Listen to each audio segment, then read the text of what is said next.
By this point in the process, you should have all your rows pieced together. Another reason that I like to lay my pieces out on batting is so that when I'm ready to take it to my machine, I can gently just roll it up like this, and all the rows will stay in order while I piece each row to the next.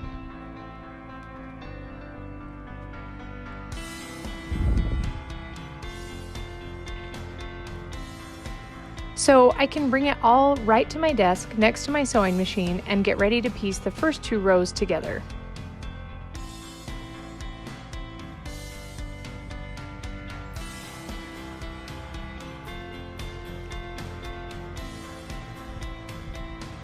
Notice how one row's blocks are all pressed to the right and the next row is pressed to the left. Having done it that way in the previous lesson will make you happy when you get to this point.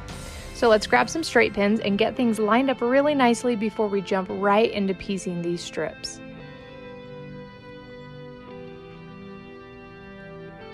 Also notice how we have these really nice little points at the top of our triangles. We're going to do our best to line those up so that they go right next to each other, and then we'll pin them into place. I'm going to try to make my straight pin go right through both of those layers about 1/4 inch away from the edge of the fabric.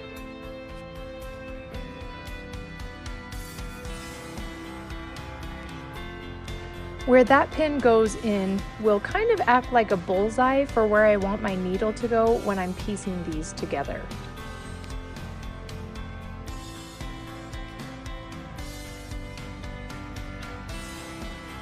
You may have to tug one side or the other just a tad to get them to line up, but that's okay. Since this was all paper piece, the variance for your triangles lining up really should be pretty small.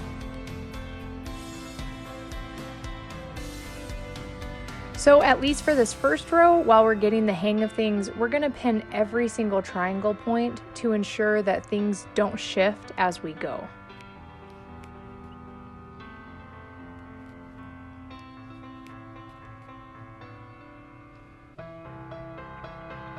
And again, notice how nicely those seams just go right next to each other. I know I've been saying this a lot, but this is why it's so helpful to switch off with which direction you press each of the seams. The quilt will just lay so much flatter and make the quilting experience that much more enjoyable. And if you're having someone else quilt this top for you, that quilter will very much be ready to thank you.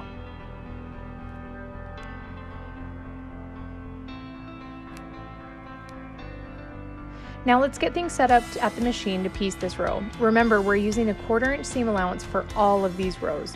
It's also a great idea to backstitch each of the rows since we know that this is the last bit of piecing we'll do before we start quilting this bad boy.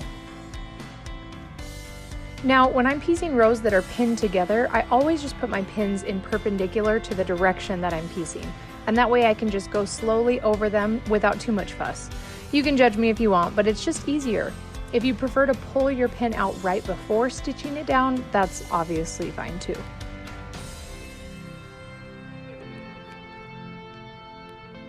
You don't have to be a speed demon with this process, especially for the first row as you're getting the hang of making sure that those triangle points line up. Take your time and enjoy the process.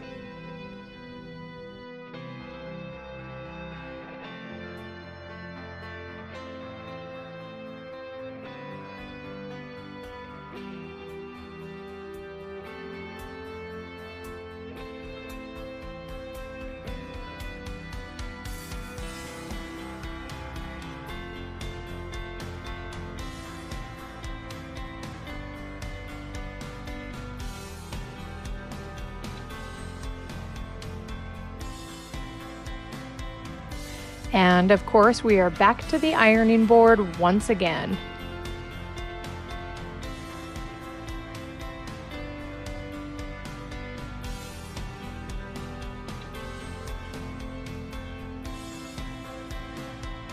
Before we press these though, let's just check out our seams and make sure that they lined up all right.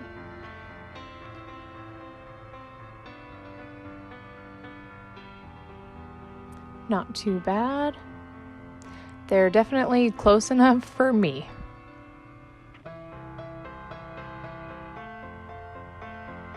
I like to press every single row right after piecing it, and with this quilt top, instead of alternating each row's pressing direction, it really doesn't matter in this case. I just press them all the same direction as I went along.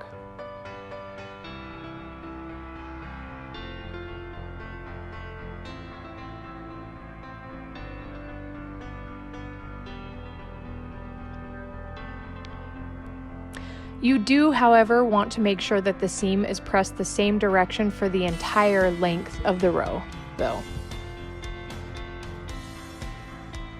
You don't want it to accidentally fold from one side to the other, because that will give you a bump in your quilt top. And if you do want to starch it yet again while you're pressing, you totally can. For me, there's just something really satisfying about a nice, crisp, freshly starched piecing project. Maybe I go a little overboard with the starch, so sue me.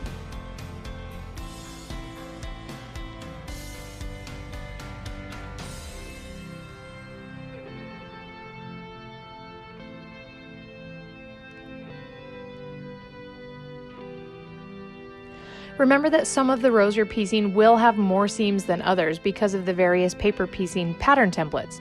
If you've alternated the direction of your pressing, then just make sure that these seams nest nicely like they're supposed to. But you don't need to go through the trouble of pinning every single seam on these. Just pin the main seams for each triangle like we did at the beginning. An easy way to make sure your seam stays flat on the back while pressing from the front is to lay your quilt top down and then pushing down, fold the seam over with your fingers while pressing down, and then use the iron to press. You should be able to feel the seams through the fabric to make sure that they are laying flat and in the correct direction.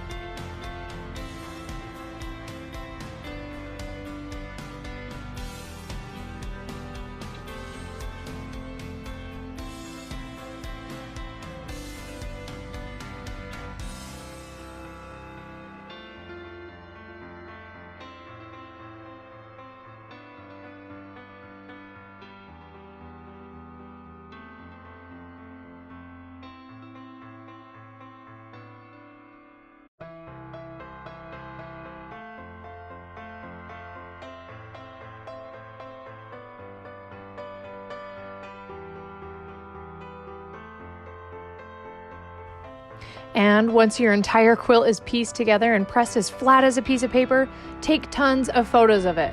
Marvel at all your hard work and how far you've come. You should be proud.